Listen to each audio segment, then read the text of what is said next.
My name is Jeff Chang. I'm a wedding photographer out of Vancouver, Canada, and you're listening to the Workflows Photography Podcast. So I am going to kick this off with a question for the two of you. Okay. And feel free to answer them one by one. If you had to give a percentage on the amount of thought that you give to vendors versus couples, what would it be? Ooh. Are you asking in terms of like our podcast? Or are you asking in terms of us as business owners, photographers? As photographers. As photographers, for me, 92% goes to couples. And that's being generous to the 8% for vendors. Not to say I don't give a shit about vendors on a wedding day, but to be honest with you, I'm there for the client, which is the couple. I will absolutely work with every single vendor and be like, play nice and play in that sandbox very nicely, especially planners. Like we work hand in hand with planners, with entertainment, things like that. But the day is about the couple. So like if you're going to say like what's like, you know, how much thought and time do I give to vendors? The only time I give thought and time to vendors is when we're planning timeline on the day of, like coordinating schedules, things like that. But I'm not shooting for the vendors. I'm shooting for the couple. So Lauren, how do you feel about that one? Pretty similarly. This past weekend, I had a planner team of 4 people, which was like so unusual for me, but it was a Connecticut wedding, which is, you know, a little outside of my general area that I usually work in. And they were all so great and wonderful. So a lot of the day I spent like kind of coordinating with them more so than the couple, because the couple was so chill and laid back. It was almost like abnormal. And they were great. So, but I would say on a normal day, it's 90% about the couple. I don't really pay too much attention to the vendors unless it's really like photo video that kind of collaborate the most, I suppose, if we're working together on the day of, just making sure we're not stepping on each other's toes. But other than that, yeah, that's it. And how often do you step on each other's toes with the videographers? You chose that with violence, Scott. I wouldn't say it happens very often. It does happen, but a lot of times, like after a while, you kind of compile your own list of like vendors you really love to work with, and that kind of goes out with my general welcome guide now. Like if they're considering other vendors, I'm like, here's some other vendors to check out if you're considering or a planning team or anything like that. So I know like right off the bat that I'm going to get along with them really well. But yeah, it doesn't really happen very often anymore. But in the earlier days, I was shooting for a studio. You kind of could step on toes like unwantedly. Like you could kind of like, you know, like, okay. I think with photo videos could step on each other's toes a lot. And it's usually, you could usually just eliminate that by communicating like as soon as you meet them, like in that initial, like, hey, how you doing? Like, you know, like, hey, I'm Mike. So like, you know, like this is how I work today. Like I always like, if I'm working with a videographer, I don't know. And they come in and like, they meet me or they're there already. And I'm walking in, I'm like, hey, how you doing? You know, blah, blah, blah. Like, okay, like what kind of style are you? Like, and like, I'll be setting up my stuff and like just talking to them, kind of get a good idea. I'm like, are you cinematic? Like, are you going to take them for like required poses? Are you going to do like some moves or anything like that? Or are you just like kind of documentary and fly on the wall, capturing it from an alternative perspective? Because if they're documentarian, like they often don't step on toes because they're just kind of capturing, you know, the secondary angle and all that stuff. Whereas if they're cinematic, they're going to want to take the couple to do certain things. Like they might want to do slow-mo shots, walking. They might want to wide with a drone or something like that, which does require time. So usually if I know there's a videographer that's going to be there and I haven't worked with them, I'll kind of check out their work and see how they kind of work. And I'll kind of allot for that in the schedule too. Like, you know, if I see they're cinematic, like there's a few videographers that we work with in this area that are ultra cinematic and they take the couple to do their own thing and stuff like that. So, you know, you got to be aware of that and conscious of that on the day because, you know, you want to give everybody like equal play time and everything like that. They're there to do a job. We're there to do a job. And we really shouldn't like have this idea that one is more important than the other because we each got paid to do that same job. So it's like making sure everybody gets their airtime. Yeah. At the end of the day, we are there for the client. So you best be playing nice because, you don't want to, you don't want to piss off that client one bit. Yeah. No. Yeah. Well, so to go nerdy on this a bit. So this list or this idea of keeping, like seeing the videographer's work and determining if they're more documentary or cinematic. Are you creating like a little database for yourself of this? Or do you just have like a note on your phone or anything that like you see the videographer, you can be like, oh, maybe I worked with this guy already before or this girl already before or whatever, and you can pull up that list and then or are you just keeping a mental note? It's usually usually mental. I usually just mental. Yeah, it's usually mental. Like some are very organized that they'll do that, but there's like I'd say a good 15 videographers. Like while Long Island is pretty large and New York is a pretty large network, when you start like working with people a lot, like you kind of start seeing the same people over and over again, and so you kind of get a good idea. It's almost like the couples too, like they kind of tie you together. Like when like the videographers that Mike and I will work with will be very different from the videographers that like say a high-end luxury photographer will be working with. Not to say we don't cross paths every now and again, but you'll definitely tend to work with certain people more often than others based on your style and personality. Like they fit really well together. Yeah, as well as the price range too. Yeah. So we kind of just end up naturally, organically working together, which is really nice. Now we brought up stepping on each other's toes. You really want to go for it, don't you? Well, so I'm gonna lighten this a little bit for a second here. Have you literally stepped on someone's toes while you were shooting? And how'd that go? All the time. Oh yeah, 1,000%. The amount of times somebody stepped on me. I'm a very tiny person. Apparently, very easy to not see. So okay, I've had stilettos through my feet. Yeah. Ooh. Yo. Yeah, they're not fun. Not fun. That's why I don't wear flats or sandals anymore. Only sneakers or boots because youch. I've been wearing boots a lot more because stiletto through the toe does not feel good. Yo, it sucks. So in the Imagine, so we're recording this at the end of August 2024, and in the Imagine community right now, about a week ago, we've got a conversation happening about times where photographers get injured on the job. And there's some scary ones, there's some funny ones. There's a bunch. I got a good one. Bunch of wedding photographers falling into fountains. It happens. Yeah. So I am wondering, have you what type of injuries have you had while on the job? Mine is so stupid. Lauren's got so many. I feel like I don't know. Like she's like injury prone. Mine is so stupid. Didn't you get hit in the eye with something? I got a paper cut on my eyeball. Oh yeah. A paper cut on your eyeball. On my eyeball. This happened in 2017. This is before I had a rolling gear bag. I had a backpack and I was getting my backpack out of my car to go into the church. And I was pulling my paperwork out because I'm a dinosaur and I put everything on paper and not my phone. And it was stuck. So instead of just opening the zipper even more like a normal person would, I pulled it really hard and it snapped back, flew out and right into my eye. I sliced my cornea in 3 places. And if anyone listening has ever cut their cornea before, it's the most excruciating, horrible pain. Ugh. I couldn't open my eye. It was just like super swollen, red, weeping openly. I couldn't drive my car, so my second shooter had to drive me to the next location. And I had to keep shooting for another 6 hours like that before a replacement came and relieved me. And by then, the urgent care was closed. So I had to go to the emergency room. I haven't had anything like that, but I will say I'm starting to feel fatigue in my older age.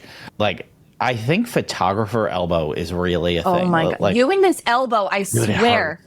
You love talking about it. Oh my God. Okay. But it's because it's irritating. So okay. So legitimately, I think my elbow is like you've heard of tennis elbow or golf elbow, things like that. I think I have that, but from photography, from picking up my camera, going like this. Okay. Right.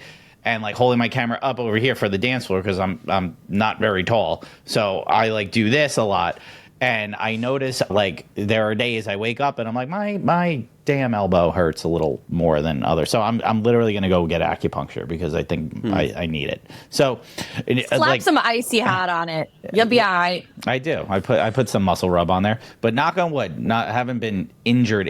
Like I've had geez, like You ever roll an ankle? I've fallen, like, I've tripped over things and stuff like that. That's so embarrassing when you oh my God. Because we're always walking backwards. Yeah, always. I'm always looking behind me. I've seen that video, the dude backtracking and falling into the baptismal fountain at the church. So I've seen that. Well, there's that. And then there's constantly videographers falling into water features at venues. What is going, guys? There's a reason if I'm shooting at a water venue, I'll take a camera off, like we wear two with a harness. So I'll take one off and leave it on the side because God forbid I fall in.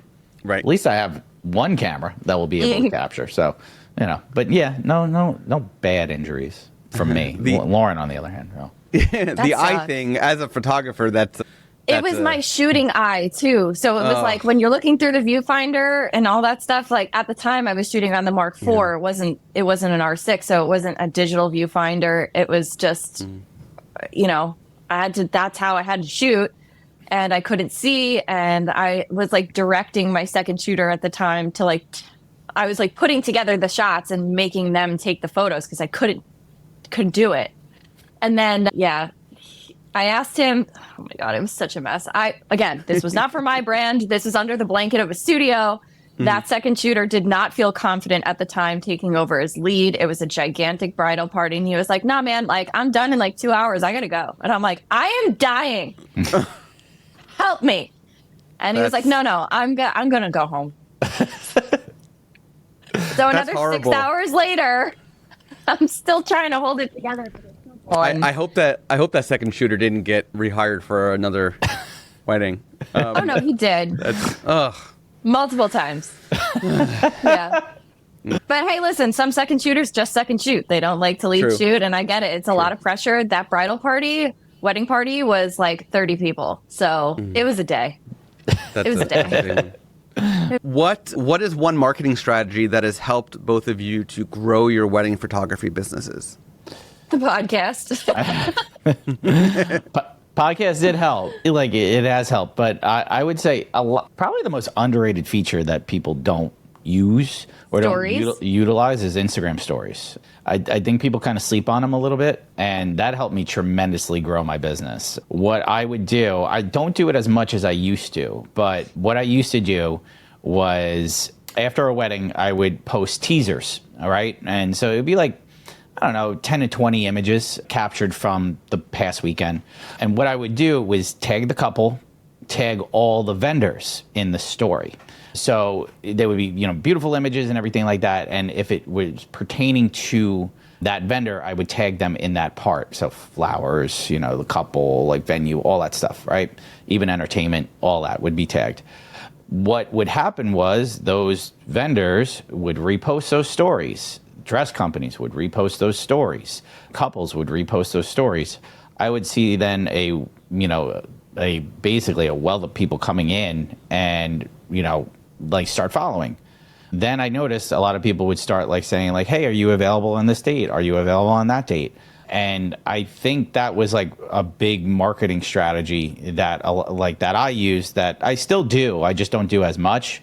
That would get a lot of people at least in the door to see the work and everything like that. So that's the strategy that I employed, and I kind of have been using for the last few years. That I think a lot of people sleep on, because you can make reels and you can make posts and everything like that, and but I feel like they don't hit as hard, or they don't get shared as much as a simple story would. Because all it is you hit add to story, one click. If that vendor or that couple likes it, all I have to do is click add to story, and boom, it's right up on their thing. And I think to touch on that too is what you're doing, Mike, is you're also tagging vendors that you're working with in your region. So it's very easy for those things to get shared in your network.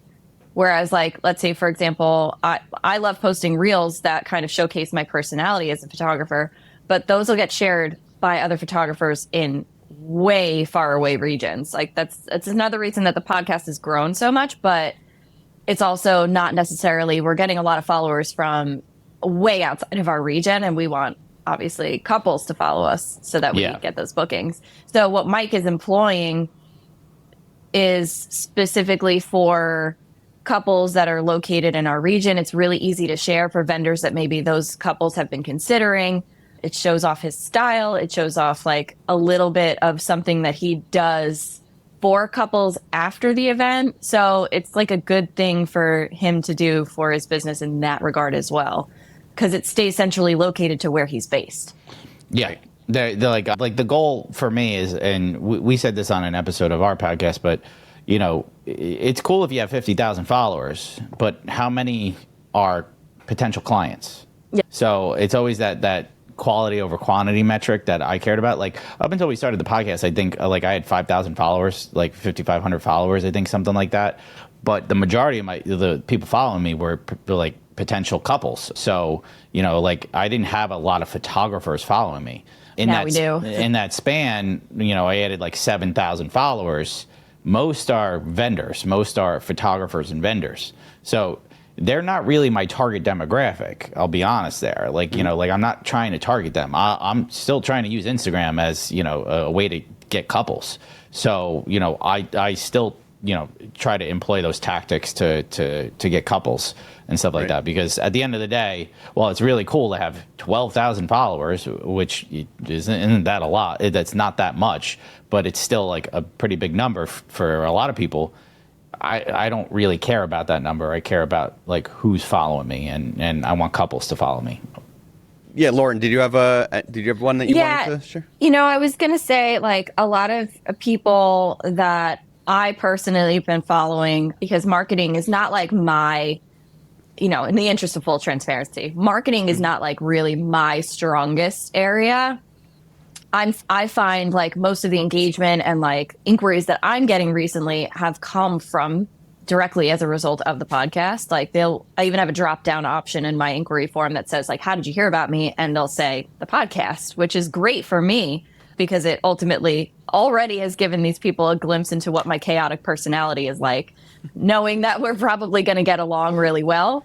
But you know, a lot of people were saying, you know, especially after we just had like an internet blackout for a little bit, you know, when your social media shuts down, what do you have left? You know, and that's like your Google, your SEO and all of that. So it's really important to like really pour a lot of your energy and effort into that, because God forbid something happens with your Instagram, which may be where you get the majority of your business, such is the case for myself and Mike. If that goes down, if your account gets hacked or something like that, you have to make sure you have shit backed up. So like PSA, make sure you put a lot of effort into your SEO and your Google listing. Yeah. I still get a bevy of leads from Google. Yeah. I think people don't look at Google. It's funny, the old school photographers, like if you think about it, like some of the biggest studios in the world and some of the best photographers in the world aren't really on social media. Like they're not really on Instagram. Like a friend of mine, Brian Marcus, who is third generation at Fred Marcus Photography, one of the biggest and best wedding studios in the world. Like give you an idea, they photograph like celebrity weddings. LeBron James was one of their clients and stuff like that. They don't really have a social media. They do, but they're not like super active or super followed on there. So like, and Brian himself isn't really that active or followed on there. But they get probably, I want to say, 5,000 inquiries probably a year. They shoot, I don't know, hundreds of weddings a year as a studio, and their clientele is luxury market. Like they, you know, I think their average package is like $15,000 to $20,000. So, I mean, you don't really need Instagram to market, but for most, it is probably the number one tool that you could use as a wedding photographer. Probably the fastest way to grow. Yeah, 100%. Awesome. Yeah, you know, it's really nice to see that launching a podcast has become a lead generator, but you know, be in addition to just being good social proof for a photography business. You know, it's something a lot of photographers think about is like, should I launch a podcast? Well, it depends. It depends on you. It depends on your market. It depends on your niche. And I think you guys have both proven that it can be a powerful marketing tool. even if it's not your ultimate highest lead gen, it is still a lead gen source. Yes. So I think that's great. Speaking of vendors, so I love that little mischievous giggle, Scott. how do you both handle the difficult clients or vendors, or these really challenging situations that come up at weddings, while maintaining your professional and positive attitudes without like blowing up back at the people who are giving you this hard time? How do you do it, and do you have any fun stories to share? I'm sure you do, but do you have any fun stories to share? I mean, I just kind of disassociate, like fly out of my body and just kind of go, all right, well, I mean, this is happening, so let's roll with it. You know, I feel like once it's happened so many times, you just kind of build this weird exterior armor that kind of toughens you to those weird situations that you find yourself in. I mean, sometimes it happens out of fucking nowhere. Like, Mike and I talk about the switcheroo all the time, because you think that you're like connecting on this really good level with your clients. Everything seems great. They tell you everything that you want to hear as a vendor. And then the day of comes and you're like, who the fuck are you? Which one of your 13 personalities am I dealing with right now? And then you just kind of have to like put on your professional face and realize that this is not just like a random person coming at you with like they're not trying to be aggressive on purpose. Like, this is a very stressful event for a lot of people. So you have to like wear your empathy hat, your compassion hat, and realize that a lot of people deal with like family drama or anxiety, stress in many different ways. It manifests in many different ways. So as much as you might not handle that situation in their position the same way, you have to understand that other people do, and work with what you've got. I don't know. It is not easy sometimes, but you just kind of figure it out. Yeah.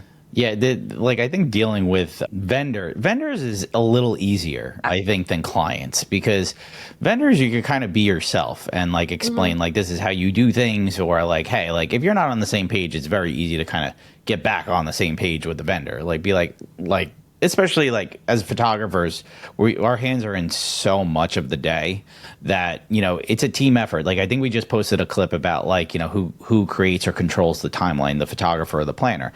And, you know, like Lauren said, it's like a team effort all around. Like, you work together in every facet. Like, so, you know, if you're not communicating with vendors, with other vendors as a vendor, you're just not doing a good job. I've had situations with vendors that, you know, I'm like, yo, like, you and I are going to talk after this kind of thing. And like, I've had situations with like, you know, head of house and stuff, like at a venue, that, you know, he like would go to went to the couple and went over like over instead of just talking to me about like situations and stuff like that. Like, I wasn't ready to do night photos. We just sat down to eat dinner, literally just like sat down in the room.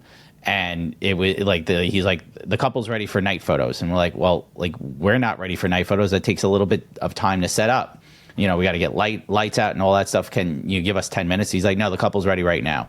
And instead of telling the couple like, hey, like, you know, like, give your photographer 10 minutes to get the equipment set up, you know, he went to the couple and basically started like blasting me to the couple. He's like, oh, your photographer's giving me a hard time. He's not ready to photograph that stuff.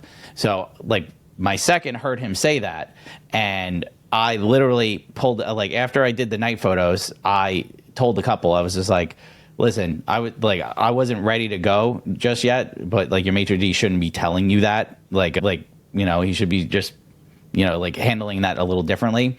And they were totally cool about everything. But I pulled that guy aside, and I was just like, listen, buddy, I was like, you don't ever go to a couple and say like something negative about a vendor to that couple. That's not their business on the wedding day. You handle that with me. If you got a problem with me, handle it with me. And we got into it like right after we got into it after the wedding. And like, he was probably the most unprofessional maitre d' ever that I've ever worked with. So, you know, people handle situations differently. And like, I would never do that. I've gotten not to say confrontational with videographers, but like, if a videographer stepping into your shot, like say you're a photographer and you set up the shot, right? And video stepping into the frame. like I just ask nicely, hey, like, can you get on the same focal plane as me? Like same frame kind of thing. And I'll just like say, if they continuously do it, I'll probably pull them aside and just be like, listen, I'm at a 50 millimeter. Like, just don't walk past the lens. Like, you know, you're not in frame kind of thing. Like if you need a shot, if you want to get close, just tell me. And like, we'll give you we'll take turns and stuff like that. And it's usually just secondary. I've had issues with videographers though, that like, I set up the shot and they've asked me to move. Like, meanwhile, I'm the one who set the shot up. And I'm like, buddy, I just set the shot up. Like, no, like this is my shot. Like, you move. Like, kind of thing. And like literally had Navigating. to like I literally like had to walk up to him and kind of whisper into him, don't ever tell me to move out of my shot. Like, this is my shot, like, kind of thing. So I will get like, a client will never see it, but if you have to get confrontational, you might have to just do it at an Like, appropriate time. if you have to pull them aside, it's just, you know, like appropriate timing for everything. Hash it out in private, like, you know, just have some tact, you know? Yeah. Been in the industry a long time now. So like, when you're in the industry a long time, you see it all. Yeah, like, I've seen, like, we've talked about it before. An MC called me little girl to my face, and I was like, bitch, what? Excuse the fuck out of you. You don't talk to people like that. Now with clients, you always have to maintain professional status like that. I think someone asked me, like, how do you stay so professional with clients throughout, even if they're treating you like trash? Like, if they treat me like trash, I'm leaving. Yeah, like, if we have clauses in the contract to protect that. No. We have clauses in our contract to protect us from being negatively talked about and things like that, and having, like, it's basically confrontations. But you know, if a couple, like, if the couple is stressed, okay, or they're having a challenging situations, you really have to kind of be a chameleon to their personality and, like, kind of talk them in like off those stressful situations. They might be stressed about something so minimal, and it's just your calming reassurance can just basically talk them off a ledge. You know, weddings are very stressful in that regard.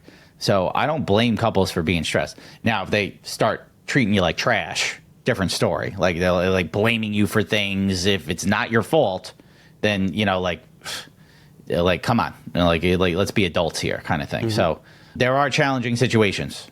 There are that are presented, but I think you have to kind of morph into a chameleon with your clients and handle it like appropriately for every client's different. It's when it crosses the boundary from, like, stress into harassment, that's when you have the issue. Like, you put your foot down and be like, listen, you can't speak to me like this. Like, it's in my contract. If you're breaching my contract, I have every right to leave, you know? I haven't had a situation like that in literal years, like, very, very long time. And I've never left an event, but I came very close on 2 occasions. One of which I've gone over on the podcast. The other, it was just like someone was being wildly inappropriate. And I was like, listen, this is it. If you can't keep your hands to yourself and leave me alone, I'm leaving. You know, it's one of those. Yeah. So, like, you just got to roll with it. But I think, like, maintaining your professionalism with your clients is so paramount. And, like, you can do that and still be fun, you know? Yeah. I think a lot of people are just like, with my personality, especially mine and Mike's, really, we're kind of like batshit crazy on a wedding day. Like, we're not like, okay, now everybody smile. We're like, all right, now pop off and fucking lose it, or we're doing this again. You know, like, like, have fun. It's a wedding day, so you're supposed to have fun. So true. Yeah. So we talked about a little bit about times when you got a little cut in your eye or 3. My next question to you is not about injury, but just overall. And I'll even start with my own example. But can you share a time when something went wrong and how you handled it to still deliver quality photos to your clients? And I'll go first on this one. I don't know if you both know this, but I don't photograph many weddings. I actually don't enjoy photographing weddings, but I take them when they're like something really, really special. And in one case, I photographed a friend's wedding was a photographer I was mentoring for many years, and he graduated with his master's, not in photography and something else, proposed to his girlfriend, and then he said to me, we're doing a small destination wedding in New Orleans. I would love for you to photograph it. I'm like, hell yeah. Trip to New Orleans, some fun with you. Let's do this. Meanwhile, my wife got very sick the week of the wedding, and I almost couldn't go. And I've got a great support system here. This was years ago, by the way. I have a great support system, and I was told, go. We've got this handled. Of course, my mind was here. My body was there.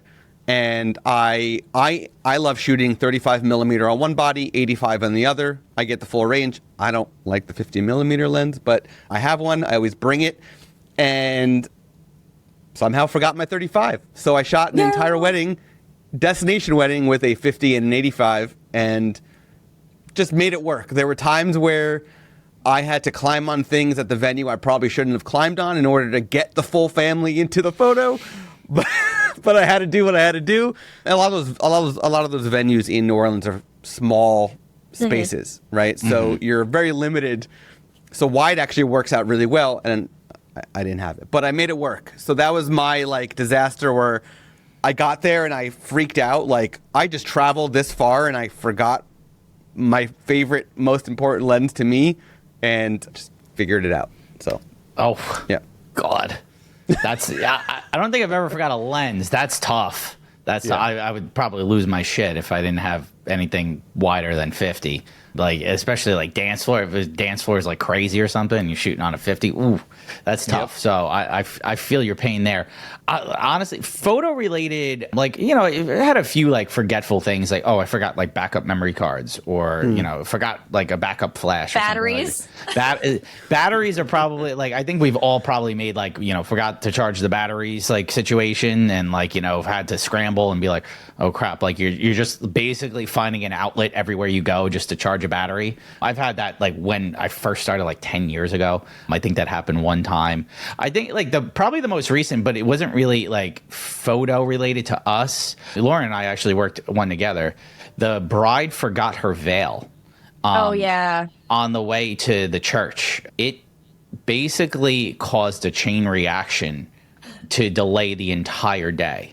Wow. The church was an hour behind schedule. By like an hour. Like an hour behind schedule because of, they had to go back to the house, get the veil, come back to the church, get her dressed, all that stuff. And then the church ceremony, the officiant, the priest, did the whole thing. Like, he wasn't like, I'm shortening this because, you're behind schedule or anything like that. So who does that fall on when things run behind? It falls on the photographer to make up that time. So because I built a schedule with buffer time allotted, we didn't really have like too bad of a situation where we had to make up a ton of time, but we were scrambling a little bit. It was a chaotically hot day. Oh my God, it was so hot. We went to a location that was super windy. So like, you had bridesmaids that their hair was going everywhere. It was just not even worth it to shoot like off site, like on that wedding. But, we did what we could. We got like the photos that we could. The couple loved them. Were we running around with chickens with our heads cut off? Yes, a little bit there for a while, but we ultimately got everything done. The client never saw our chaos, though. Yeah. They never saw our chaos. That's the key. Like, behind the scenes, Lauren and I were like, every 4 seconds, Mike and I are just giving each other the like, okay, this is fucked. We're like, what do we do? What do we do? What do we do? It's fine. Sorry to cut you off here, but so I would say, a couple times a year I see on different social media forums and communities and whatnot, somebody saying, what's the difference between a hobbyist and a pro, right? And quite often people say, oh, you're making money in your business makes you a pro. I look at it like, in its simplest form, a pro is somebody when chaos ensues, when all hell breaks loose, nobody can tell. Yep. That makes the pro, in my opinion. I tell my clients, like, the first question that you can start to tell when they might start to be stressing is, what time is it? Right? Yeah. You hear them ask, what time is it? And I just go, mind your business. But like also it's just kind of like, don't stress about anything until you see me start to stress, because I never stress. You know, Yep. it's one of those things. What Both can I say do? that tagline to our clients All the time. all the time. Like, The only time you could stress is when you see us stressed. That's it. never happens. And it never happens. And it's really like, yes, internally you might be sweating, right? But you don't show it on the outside. You're just always going to, I mean, Meredith and I had a wedding recently, our collective second shooter. She was mine first, by the way. Yes, I borrowed her. Where, you know, it was weather. Weather was weathering, and they did not have a contingency plan in place. And it was just, and we're not talking weather, just rain. It was the day that all of the North Shore of Long Island flooded. Roads collapsed. Like, it was the apocalypse outside. And you just roll with it. That's it. That's all you can do. Like, what can I do to stop the weather but have preparations in my car, umbrellas and things like that, just to ensure that they stay dry when they're outside. And then it's up to the couple to pivot their attitudes, you know? I can't change it for them. So whether they accept it and listen to me reassuring them that they're going to have beautiful images regardless, that's on them at that point. And I can't control it. So I just accept what it is moving forward and do my best to turn in the beautiful images that they asked for. And that's it. With you talking about your lens, though, in that situation, it reminded me of a time where I put my lens on, I think it was a 24-70 at the time, during a reception, to photograph reception. And I didn't turn it all the way to click it into place. And it flew off my camera body and got kicked across the floor in the middle of the reception. So my 24-70 was wrecked and kicked like a soccer ball. And then I just had to put on a 35 for the rest of the night and pray to the photo gods that it wasn't a 16 millimeter type of party. Right. I did drop a lens once in my life. It was not on the job. It was actually at Photo Plus Expo. RIP Photo Plus Expo. I missed that event. I was going on a photo walk. You remember 500px when that existed? Yeah. I guess it still exists. Right? Yes. So Aw. That was like before Flickr, wasn't it? No, it was after No, it was Flickr, after but it was Flickr. like It was after? Yeah. But the original co-founders of 500px, they were leading a photo walk. This is also pre-photo walks, like official photo walks at events. They were leading a photo walk that I was joining, and I went to go swap whatever lens. I think I was putting my 35 millimeter on for the photo walk, and I put my 85. This was a Nikon F mount, so it's also pre-mirrorless. I'm really dating myself here. And It's also a Nikon, so I love my Nikon. So it was a Nikon 85 1.8. It was the D type, so it still had like an aperture ring that would turn. Put it in my bag. I must have knocked the bag, and the thing went smack on the New York City sidewalk, and glass was in fine shape. Aperture blades were kind of just floating around. So it was a goner. Very sad day. that's so sad. That is. Yeah. When Have you you seen see those- it happening. Have you seen like the triggering videos, like specifically for photographers, where they'll like show you like, this is how I clean my camera, and they put the whole camera and the lenses in the dishwasher? Oh, yeah. Yeah. It's like, oh, please. No, Yeah. don't do So that. crazy. Bad news. Okay, so let's be honest here for a moment. Oh, we boy. know what our clients want. We know what the couples want from the photos, right? We know if they want natural, we know if they want documentary, we know if they want every single thing posed. We know what they want, okay? What do you both prefer? Do you prefer the organic, candid moments? Do you prefer more structured and posed photos for your weddings? What do you prefer more than your clients? Mike, you go first.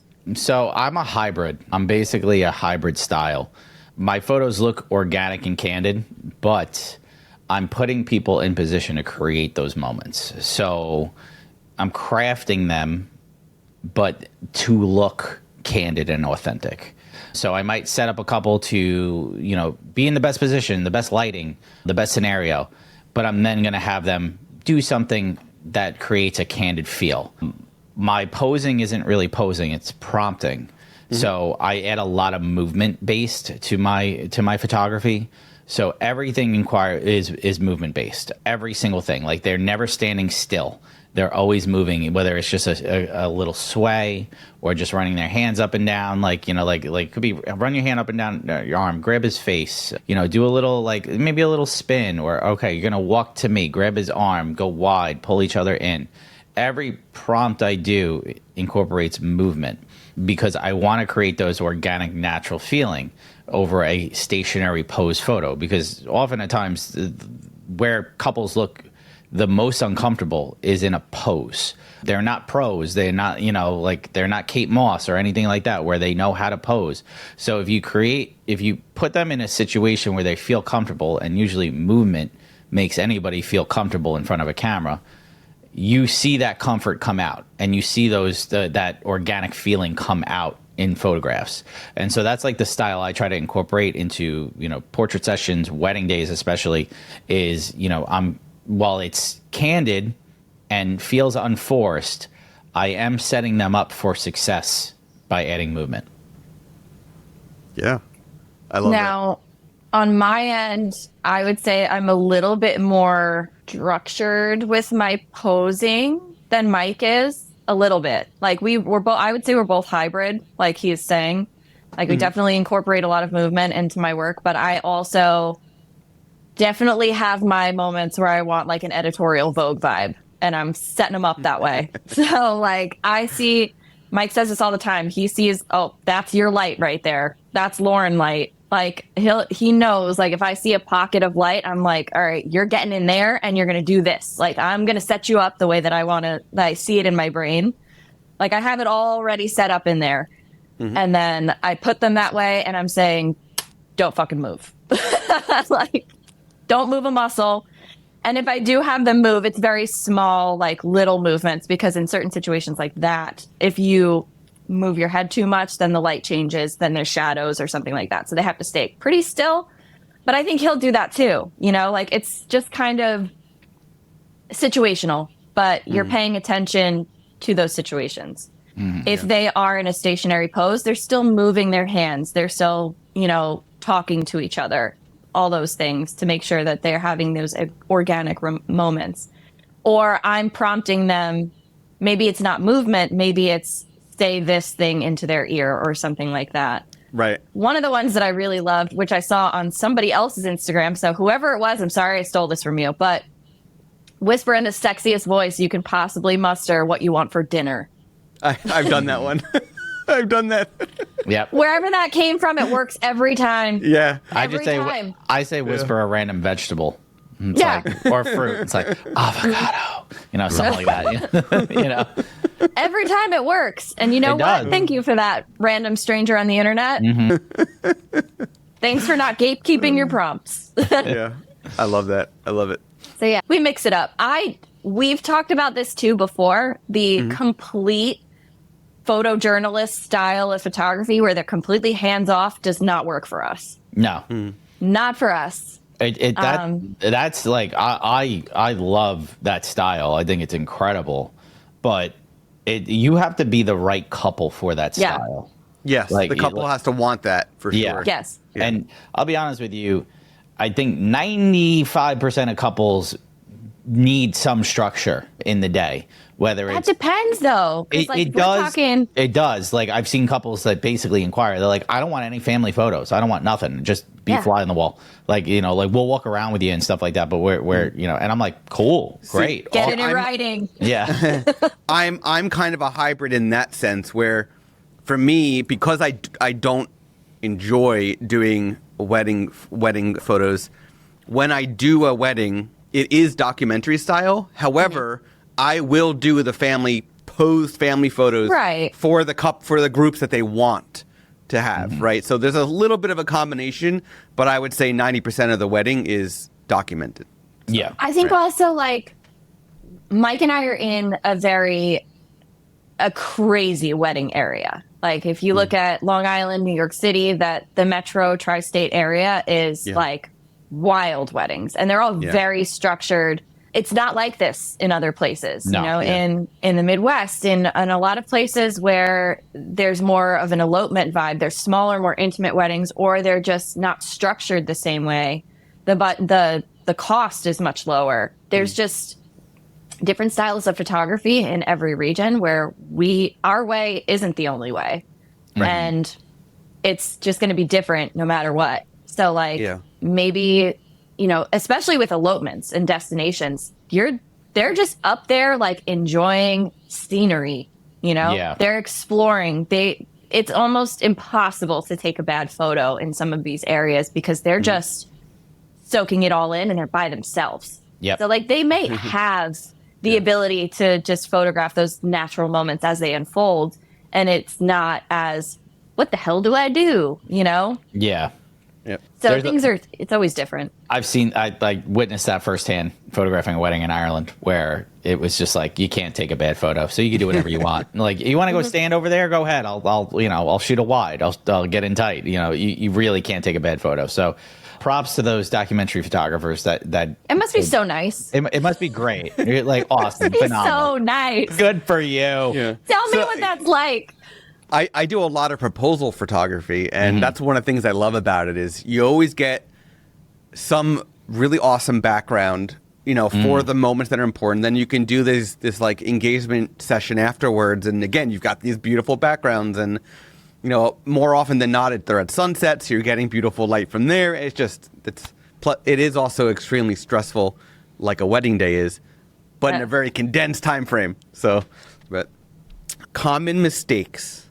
What are some common mistakes that you see new wedding photographers make when working at the first time at a venue? Ooh, that's a great question. Ooh. Doing whatever they want without asking the HOD what they're allowed to do. Yeah. If it's if it's a venue, new photographers tend, especially like the younger generation, tend to, I think they could do whatever they want. And go anywhere they want and say anything they want, take the couple whenever they want to take the couple. There's a lot of moving parts to a wedding day. And I think if you're on somebody's turf, especially at a venue, just asking like, hey, is there anything going on that I'm looking to take the couple here? Here's like my schedule. Here's what we laid out. And most of the time the couple relays the schedule to the the coordinator at the venue and everything like that. But if they don't, you're just saying hello, talking to that person and saying hello. Yeah.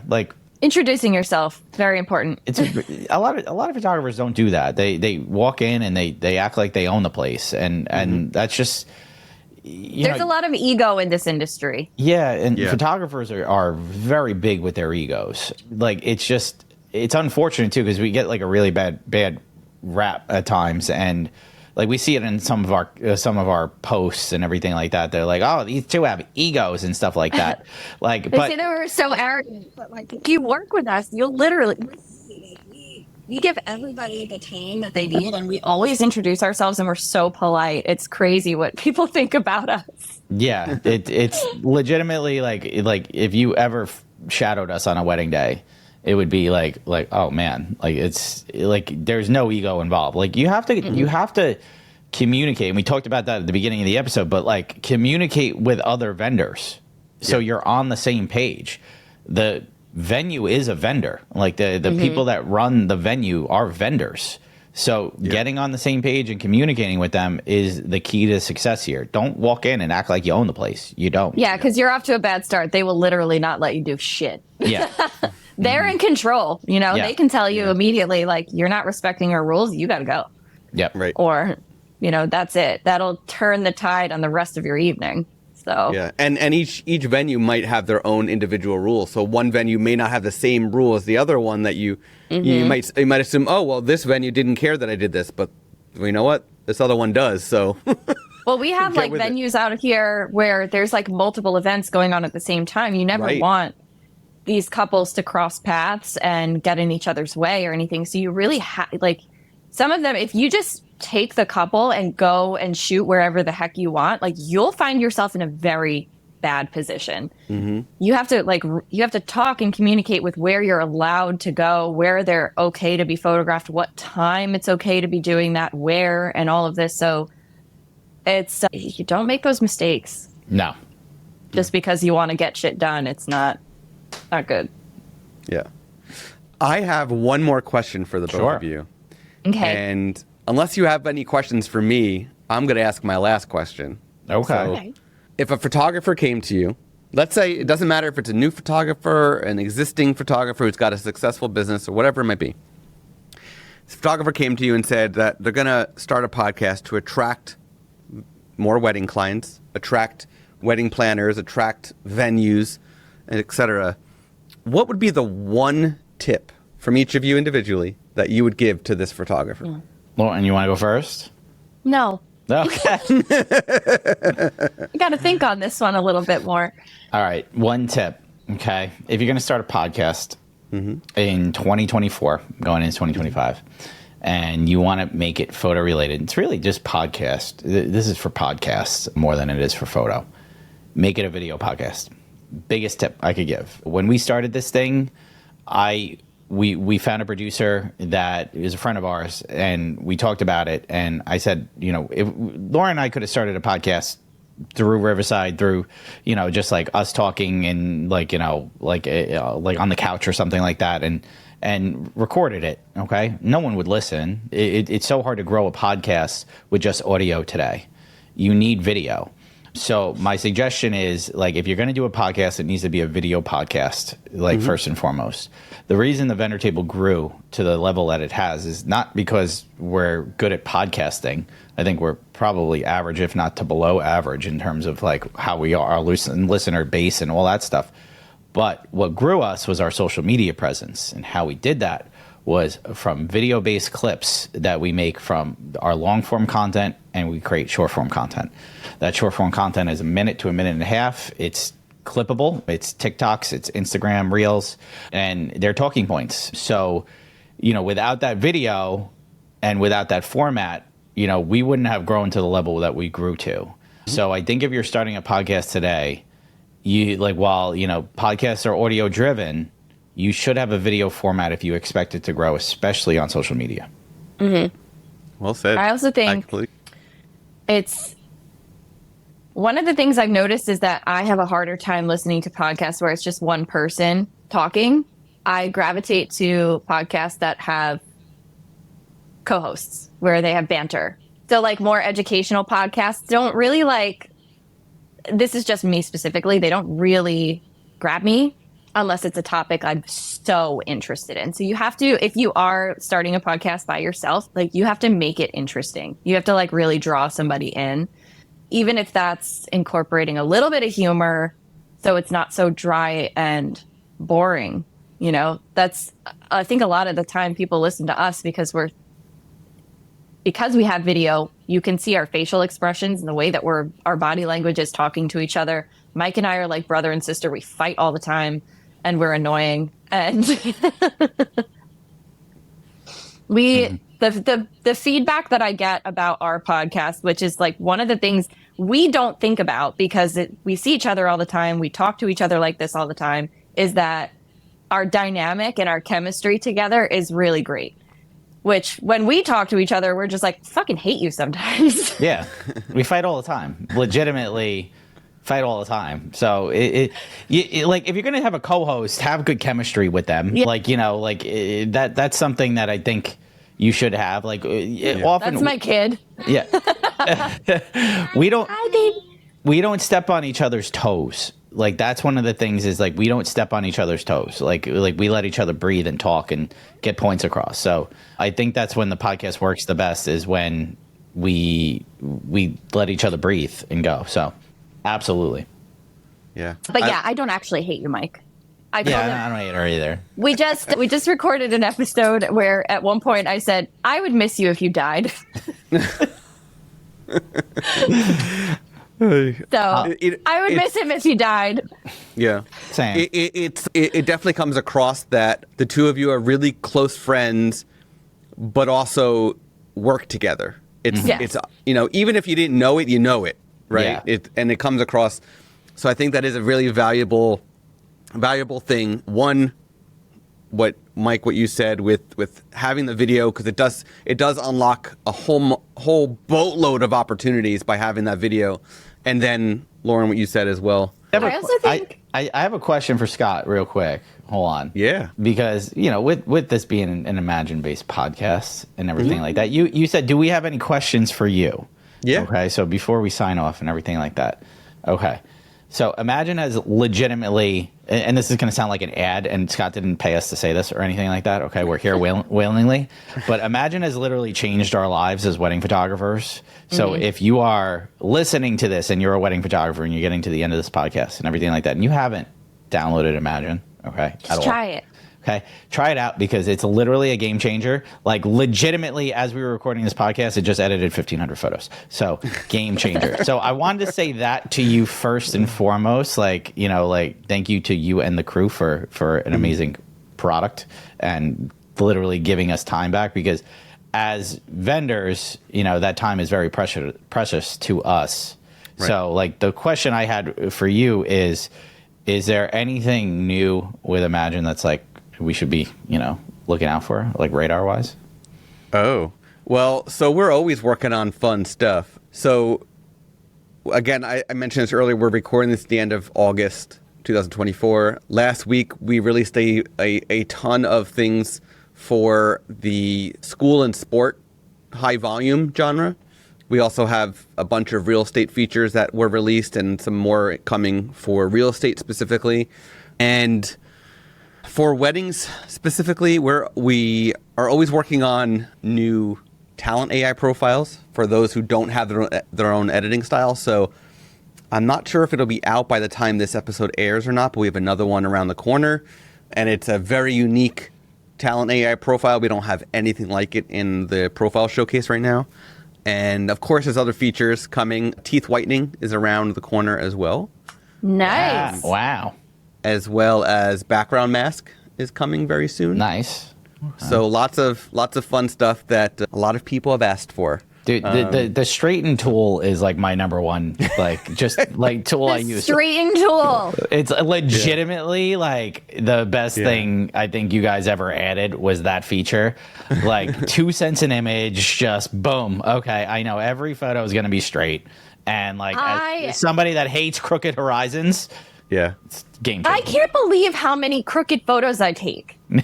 I don't understand. Like, I'm not drunk. Why is this happening? Like, I see it's straight, and then you look at the back of the camera, and you're like, what did I do? Yeah. So I feel the same way. I always thought that I had like. I always thought my hands were very steady, and I had a great eye for keeping things straight. Nope, it's all off. A ghost is fucking with me. I'm just considering my camera's haunted and it's messing with me, and that's the only explanation I can come up with. Maybe you're like one leg slightly shorter than the other one, Don't say that. It's like the Happy Gilmore. It's like it's breaking slightly right. Like no. Speaking of Happy Gilmore, completely unrelated to what the general genre of what we're talking about, but Happy Gilmore 2 is starting filming next week. So excited. In New Jersey. It really? I did not even know that. Yeah. Oh, yeah. I saw the line. Like somebody posted, like it was like a queue for open casting or something like that. Yep. And it was just like it looked like a Taylor Swift concert. It was just ridiculous. That's cool. Yeah, I'm excited. That was probably my favorite movie of the '90s. So I mean, like, geez, like fantastic movie. Yeah, somebody that's wearing a Days and Confused shirt right now. This was great. Happy Gilmore is like my childhood, though. Yeah. This has been fantastic. This has been fantastic. I'm glad we're able to chat and get a lot of these questions out there, and I can't wait until we get the episode available for everybody to listen to. So nice. It's gonna be good.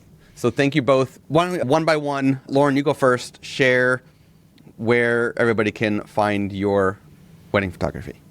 Sure. You can find me at LaurenO'BrienPhoto.com and Lauren O'Brien Photo on Instagram. If you're interested, I am the Feral Photog on TikTok. There's not much there, but you can find some stuff. Mike?